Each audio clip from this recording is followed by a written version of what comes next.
ചെറുകഥ തകരഷീറ്റിലെ പുഞ്ചിരിമഴ. ശബ്ദം നൽകിയത് അനീഷ് പുലിയൂർ, കടപ്പാട് സോഷ്യൽ മീഡിയ. മഴ പൊടിക്കുന്ന നനഞ്ഞ വൈകുന്നേരം തകരഷീറ്റടിച്ച വീട്ടിലേക്ക് മുഷിഞ്ഞ ഏതോ ഗവൺമെൻറ് സ്കൂളിലെ യൂണിഫോമും ബാഗുമായി ഓടിക്കിതച്ചെത്തുകയാണ് 9 വയസ്സുള്ള അവൻ. കേറിയ പാടെ ബാഗ് ഒരു കസേരയിലേക്ക് ഊരിയിട്ടുകൊണ്ട് അടുക്കളയും ചായ്പും എല്ലാമായ മുറിയിലേക്ക് പോയി. അവിടെ അമ്മയുണ്ട്. ചട്ടിയിൽ നിന്നും ചൂട് ഉപ്പുമാവ് കോരി ഒരു പാത്രത്തിലേക്ക് ഇട്ടുകൊണ്ട് മറുകയിൽ അവനെ ചുറ്റിപ്പിടിച്ചുകൊണ്ട് നെറ്റിയിൽ ചുംബിക്കുന്നു. ഒറ്റ ദിവസം കൊണ്ട് എൻ്റെ മോൻ ആകെ കോലം കെട്ടല്ലോ.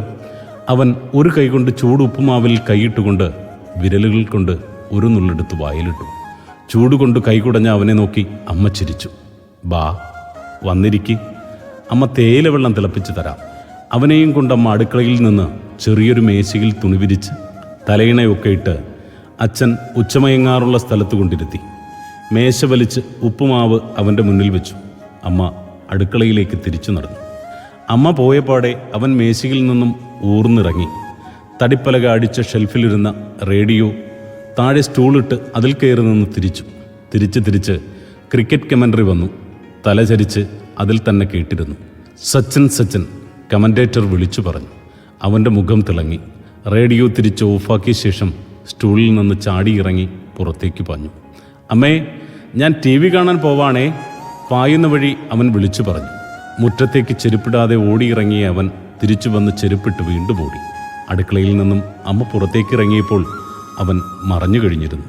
പാടവരമ്പിലൂടെ കൈതക്കാട്ടിലൂടെ മഞ്ചാടി മരങ്ങൾക്കിടയിലൂടെ ചെളിയും പുൽമേടുകളും മരത്തടിപ്പാലവും ഒക്കെ കിടന്ന് അവൻ ഓടുന്നു. ചെളിയിലാണ്ട് ഊരിപ്പോയ റബ്ബർ ചെരുപ്പിൻ്റെ നീലവാറ് ഓട്ടം നിർത്താതെ തന്നെ അവൻ എന്നോ വെള്ളയായിരുന്ന യൂണിഫോം ഷർട്ടിൻ്റെ തുമ്പുകൊണ്ടുള്ള മാന്ത്രിക വിദ്യയാൽ ശരിയാക്കി. ഓടുന്ന വഴിക്ക് തന്നെ തൻ്റെ മുന്നിലേക്കിട്ട് അതിൽ തന്നെ ചവിട്ടിക്കയറി ഓടിപ്പോയി. വാർത്ത് പെയിൻ്റടിച്ച വൃത്തിയുള്ള ഒരു വീട്ടിലേക്ക് ഓടിച്ചെല്ലുകയാണവൻ. വാതിൽക്കൽ കുട്ടികളുടെ വിസിലുള്ള വർണ്ണക്കുടയുണ്ട്. അടഞ്ഞു കിടക്കുന്ന വാതിൽ നോക്കി അവൻ വീടിൻ്റെ വശത്തേക്ക് നടന്നു. പോകും വഴി അവൻ ചുറ്റും നോക്കി. ആരും കാണാതെ തിരികെ വാതിൽക്കൽ വന്ന് മറഞ്ഞ വർണ്ണക്കുടയെടുത്ത് അതിൻ്റെ വിസിൽ ചെറുതായൊന്ന് ഊതി. അങ്ങനെ തന്നെ വച്ചിട്ട് വീടിന് വശത്തെ തുറന്നു കിടക്കുന്ന ജനാലയുടെ അടുത്തേക്ക് ചെന്ന് അകത്തേക്ക് നോക്കി. TVയുടെ പ്രകാശം അവൻ്റെ മുഖത്ത് കാണാം. അകത്തിരിക്കുന്നവരെ ഇരുട്ടിലേക്ക് നോക്കി അവനൊന്ന് ചിരിച്ചു കാട്ടി. 4 മണി പലഹാരങ്ങളുടെ കൊതിയൂറും മണം അവനിലെത്തി. തീൻമേശയിലേക്ക് നോക്കാതിരിക്കാൻ അവൻ മനഃപൂർവ്വം ശ്രമിച്ചു.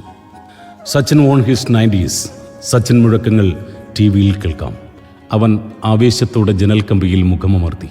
അത് കണ്ടുനിന്ന് സച്ചിൻ്റെ സെഞ്ചുറിക്ക് വേണ്ടിയുള്ള നെഞ്ചിടിപ്പിനെ തോൽപ്പിച്ചുകൊണ്ട് ആകാശത്ത് നിന്ന് കനത്ത ഇടിമുഴങ്ങി.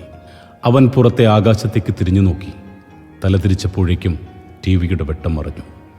ഇടി വെട്ടുന്നത് കേട്ടില്ലടാ, നിർത്തടാ TV. നിർത്തി. നിരാശയോടെ അവൻ തിരിഞ്ഞോടുന്നതിനിടെ ഒരു നോട്ടം മഞ്ഞക്കുടയിലേക്കും പോയി. വന്ന വഴികളിലൂടെ അവൻ ആകുന്നത്ര വേഗത്തിൽ തിരിച്ചോടി. പകുതി പിന്നിട്ടപ്പോഴേക്കും മഴയെത്തിയിരുന്നു. വെള്ളക്കുപ്പായത്തിൻ്റെ പിന്നാമ്പുറം ചെളിവാരി വിതറിയിരുന്നു നീലവാറുള്ള ചെരുപ്പ്.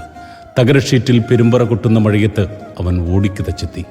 ചെരുപ്പൂരി അകത്തേക്ക് കയറിയ പാടെ തോർത്തുമായി അമ്മയെത്തി. ഇങ്ങനെ കിടന്ന് നനഞ്ഞാൽ എൻ്റെ കുഞ്ഞിന് വല്ല സൂക്കേട് വരൂലേ?